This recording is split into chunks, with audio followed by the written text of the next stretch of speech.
دیکھیے مسئلہ ہے اصولی. ہم پی ٹی آئی کی اکثریت کو تسلیم نہیں کرتے. تمام سیاسی جماعتوں اور اس وقت پی ڈی ایم کا ایک متفقہ موقف رہا ہے کہ یہ دھاندلی کی پیداوار حکومت ہے. اس لحاظ سے یہ جائز حکومت نہیں. اور اگر کوئی ادارہ بھی ان کو سپورٹ کر رہا ہے تو وہ بھی ہماری نظر میں مجرم ہے. پھر جو دھاندلی سے آئے ہوں ان کو حق کیا پہنچتا ہے کہ وہ ہمیں منصفانہ انتخابات کے لیے قانونی مسودے بنا کر دیں، انتخابی اصلاحات ہمارے لیے کریں، مشینیں بنا کر ہمیں دیں اور ہمیں کہیں کہ یہ ایک منصفانہ انتخاب کی ضمانت ہے. تو اصولی طور پر میں انتخابی اصلاحات کے حوالے سے حکومت کے نہ ترمیمی مسودات کو، نہ قانون سازی کو، اور پھر ان کے ساتھ اس موضوع پر اسمبلی کے اندر بھی کسی کمیٹی میں بیٹھنے کو اپنے اصول کی نفی سمجھتا ہوں. اور یہ بات ظاہر ہے کہ ہم پی ڈی ایم میں کریں گے، تمام دوستوں کے ساتھ اس کو شیئر کریں گے، اپنی سوچ کو، اس فکر کو، ان کی بھی سنیں گے، اپنی بھی بات کریں گے. اور اگر یہ حکومت ہم پر اپنی اصلاحات امپوز کرنے کی کوشش کرتا ہے یا اس کے پیچھے کوئی قوتیں ہیں جو آئندہ کے لیے دھاندلی کے منصوبے کو ہم سے منوانا چاہتے ہیں، اس کو قانونی جواز دینا چاہتے ہیں، تو پھر میں اپنے دوستوں کے سامنے اس تجویز کو بھی رکھوں گا کہ کیوں نہ ہم اس طرح کے الیکشن کا ہی بائیکاٹ کر دیں. کیا ضرورت ہے؟ پبلک کو بھی خوار کریں، خود بھی خوار ہوں، اور اس کے باوجود بھی نتائج جو ہیں وہ کسی کی خواہش کے تابع ہوں، کسی کی مرضی کے تابع ہوں، اور عوام کی مرضی جو ہے وہ دری کی دری رہ جائے. تو اس طرح کا 22 کروڑ انسانوں کا ملک ہے یہ، اور پھر بہت بڑی مسلمان اکثریت کا ملک ہے. اس قوم کے ساتھ بند کمروں کے اندر منصوبہ بندی کر کے مذاق اڑایا جائے ان کے رائے کا، اس کا ہم حصہ دار کیوں بنے؟ ہم اپنے ورکروں کو اور اپنے عوام کو کیوں خوار کریں جی؟ الیکشن تو کمیشن نے بھی اس حوالے سے ایک مسودہ، جہاں تک الیکشن کمیشن کا سوال ہے، حضرت الیکشن کمیشن نے 37 اعتراضات اٹھائے ہیں اس کے اوپر، اور اس نے پبلک کیے ہیں. ایسا نہیں ہے کہ وہ کوئی بند کمرے میں انہوں نے کیے ہیں جی. اور بڑا ایک جرأت مندانہ انہوں نے اس حوالے سے جو اپنا سٹانس دیا ہے. لہٰذا اب ہم بھی ان کے ساتھ کھڑے ہیں، لیکن ان کو بھی جب پبلش ہو گئے ہیں تو حکومت کے ساتھ کسی بند کمرے میں معاملات کو طے کرنے کی اجازت نہیں ہوگی. اب فیصلہ سیاسی لوگ کریں گے، سیاسی جماعتیں کریں گی. ہم چیف الیکشن کمیشن کے اس سٹانس کو جرأت مندانہ سمجھتے ہیں، اس کی تحسین کرتے ہیں، لیکن اس پر ان سے استقامت کا بھی تقاضا کرتے ہیں. اور یہ نہیں کہ پچھلے الیکشن میں بھی داندھی کس نے کی، گالیاں الیکشن کمیشن کو ملتی رہیں. اب پھر بھی ایسے حالات پیدا کیے جائیں کہ ہم داندھی کرتے رہیں اور مورد الزام صرف الیکشن کمیشن کو ٹھہرایا جاتا رہے گا. لہٰذا الیکشن کمیشن نے بھی اپنا اعتماد بحال کرنا ہے. پچھلے الیکشن میں جو الیکشن کمیشن کی بے بسی نظر آئی، اور اس سے پہلے بھی بے بس نظر آتی رہی ہے، اور اب بھی کوئی زیادہ خود مختار الیکشن کمیشن پاکستان میں نہیں ہے کہ وہ اپنے تمام نتائج اور انتخابی نظام اپنے کنٹرول میں رکھ سکے.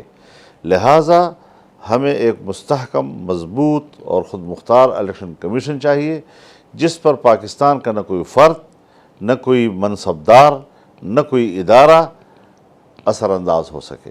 اس میں ہم ان کے ساتھ ہیں، لیکن ہر ایسی چیز کہ جو آئندہ ایک بار پھر ہمیں دھاندلیوں کی طرف اور ایک ناجائز حکومت سازیوں کی طرف دھکیلنے کی کوشش کرے گا، تو ہمیں اس کا مزاحمت کرنی چاہیے، یہاں تک کہ میں یہ پھر تجویز کروں گا، اپنے دوستوں کے سامنے رکھوں گا، الگ تھلگ فیصلہ نہیں کریں گے ہم کہ پھر ایسے الیکشن کا ہی بائیکاٹ کیا جائے۔ کیا ضرورت ہے کہ ہم اس قسم کی ایک ریاضت اور ایک مشق اور ایک ایکسرسائز اس سے گزریں اور جس کا کوئی فائدہ قوم کو نہ ہو۔ میرے خیال میں صرف چیئرمین کی بات نہیں ہے، یہ موضوع بحث کو تبدیل کرنے کی کوشش کر رہے ہیں۔ چیئرمین نیب ایک فرد ہے، بات تو ادارے کی ہے، ادارہ اسٹیبلشمنٹ کے کنٹرول میں ہے، وہ جس کو چاہے اس کے خلاف کیس بنواؤ، اس کے خلاف تلاش کرو اور ان کے اثاثے تلاش کرو، ان کے دوست تلاش کرو، ان کے فرنٹ مین تلاش کرو، اور صرف ایک ہی پارٹی ہے پی ٹی آئی اور اس کا لیڈر عمران خان جس کو یہ حق حاصل ہے کہ وہ جس کو چاہے چور کہتے اور پھر وہ چور ہو جائے۔ سارا ملک کھا لیں، بیڑا غرق کر کے رکھ دیں جی، عام آدمی کے پیٹ سے نوالے چھین لیں، لوگوں کو فاقوں کے ہاتھوں خودکشی پہ مجبور کر لیں، گرانی، مہنگائی، ٹیکسز، کیا کیا بلائیں، نہ باہر کا کوئی پاکستانی پاکستان پر اعتماد کرنے کو تیار ہیں، ترسیلات بند ہو گئی ہیں، ٹیکس دینے کو کوئی عوام آدمی تیار نہیں ہے، اسٹیٹ پر اعتماد ختم ہو گیا ہے۔ اس کے باوجود ان کے زبان پہ کوئی آئے کہ یہ فلانا چور ہے تو وہی چور کہلاتا ہے، اسی کو اچھالا جاتا ہے۔ اور اب تو ان کے اپنے جو کارکن ہیں جنہوں نے ان کے لیے دنیا کو چور کہا ہے، اب تو وہ ان کو سوشل میڈیا پہ آپ روزانہ دیکھ رہے ہوں گے، ان کو چور چور کہہ رہے ہیں، اپنے اوپر لعنتیں بھیج رہے ہیں کہ ہم نے کیا لعنت کی تھی۔ ابھی میرے سامنے سے اسی میرے گھر میں ایک گزرا ہے میرے سامنے سے پی ٹی آئی کا جیالہ، وہ بیچارہ پریشان کہ ہم نے کیا کیا جی، ہم نے تو اس نیت سے کیا تھا، ہم نے تو اس نیت سے کیا تھا۔ تو یہ چیزیں حضرت جو عام آدمی کو آپ ایک چکمہ دیتے ہیں، ایک ان کے سامنے خوبصورت باغ کا ایک تصویر پیش کرتے ہیں، پیچھے حقیقت کچھ نہیں ہوا کرتی، تو تصورات کی دنیا میں اس قوم کو کب تک زندہ رکھا جائے گا؟ یقیناً یہ ایک چیلنجز ہیں جی۔ اگر ہم بھی اقتدار میں آئیں گے تو اس حکومت کے گزرنے کے بعد اس ملک کو اٹھائیں گے کیسے، یہ ہے فکر مندی والی بات۔ اب لہٰذا اس ملک کا بیڑا غرق کیا ہے انہوں نے، اور نیب بیچارہ جو ہے وہ تو ہے ہی کٹ پتلی ادارہ، اس کا تو خاتمہ ہونا چاہیے۔ جائے کہ ہم چیئرمین کے مسئلے پر بات کرتے رہے، یہیں پہ کہاں گل جا دیا انہوں نے جی، یہاں پر ہمیں بات کرنی چاہیے، یہ ادارہ نہیں ہونا چاہیے جی۔ دیکھیے افغانستان کی صورتحال یقیناً قابل توجہ ہے اور عالمی برادری کے لیے قابل توجہ ہے۔ وہ قوم جو 40 سال سے حالت جنگ میں ہے، 40 سال سے جی، روس کے خلاف، پھر ان کے آپس کی لڑائیاں، پھر ایک طالبان کا دور، پھر 20 سال امریکہ سے لڑائیاں، ناٹو سے لڑائیاں، پورا افغانستان جو ہے اس وقت کھنڈر ہے، کھنڈر، اور ایک کھنڈر ملک اس وقت طالبان کو ملا ہے۔ اب یہ تو نہیں کہ فتح یابی کے اگلے ہی دن افغانستان جو ہے وہ سرسبز و شاداب بن جائے اور ہر گھر میں جو ہے وہ گھی اور شہد کی نہریں بہنے لگ جائیں۔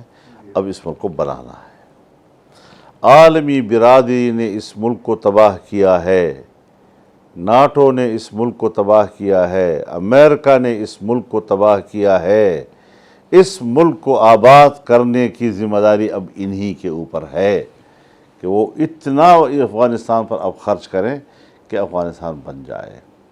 ایسی شرائط رکھنا طالبان کے سامنے کہ جو دوحہ معاہدے سے تجاوز ہو، اس میں اضافہ ہو، اس کا کوئی اخلاقی جواز نہیں ہے۔ اور ہم نے ان سے کہا ہے کہ آپ جو شرائط رکھ رہے ہیں، ایک تو اس امن معاہدے میں اضافہ ہے، آپ انسانی حقوق کی بات کرتے ہیں، آپ خواتین کے حقوق کی بات کرتے ہیں، ان کی تعلیم کی بات کرتے ہیں، اداروں میں ان کی ملازمتوں کی بات کرتے ہیں، جبکہ طالبان ابھی حالت جنگ میں ہے۔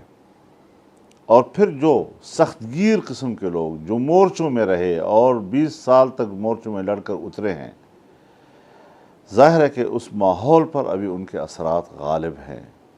لہٰذا پہلے امن کا استحکام، اس سے آگے بڑھیں، پھر سیاسی استحکام، ایک نظام وہاں پر موجود ہونا، پھر اس سے آگے جائیں تو پھر آپ ملک کی معیشت کو اور اس کے مستقبل کو معاشی لحاظ سے مستحکم کرنے کی بات کریں۔